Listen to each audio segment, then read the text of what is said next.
Yon, magandang araw po sa atin mga kabibe. So, bale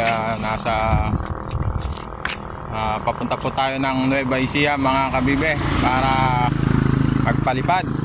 Yan, stopover muna kami dito sa May Gedli. Yan, habang humiihi. Yan, dito tayo. Ito yung ating ronda mga idol. Tatlo po sila. So bali Tarlac to Nueva Ecija po ang target natin mga kabibe. Tignan natin kung talagang magagaling na ang ating mga kalapate. So bali ang kasama po natin kalapate ngayon is si, pakita mo dyan, yan, si Kalaputi, Kalabibe at si Kalabalbon. Yan, first time po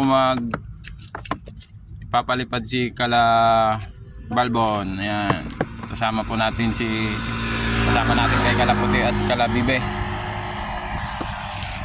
So ayan mga kabibe, update ko kayo mamaya.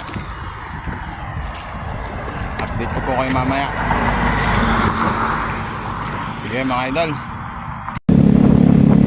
Ayan mga kabibe, malapit-lapit na po tayo sa Nueva Ecija.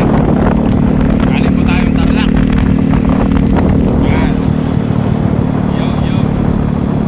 Bali maaga po tayo kanina nagbiyahe kasi medyo malayo doon. Ayan na mga idol,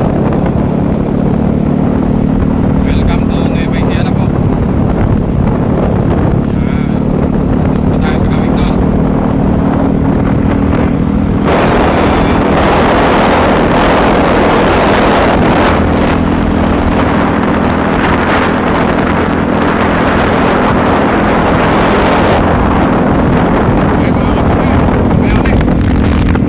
So ayan mga kabibe, andito na tayo sa ating spot. Pakita ko lang po sa inyo. Ayan. Dito po tayo, medyo maluwang-luwang, walang mga sagabal na puno.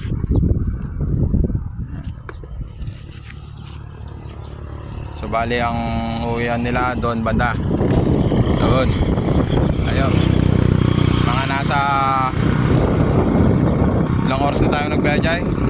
Mga isang oras mahigit po yung biyahe natin mga kabibe. So ayan, hinahanda na po namin yung ating mga kalapate. So pa-relax muna natin sila. Yan, so ayan, nakapag-relax na po ang ating mga kalapate. So ayan, bibitaw na po natin. Time check, alas 8 po ng umaga. Ayan, bibitaw na. Yun.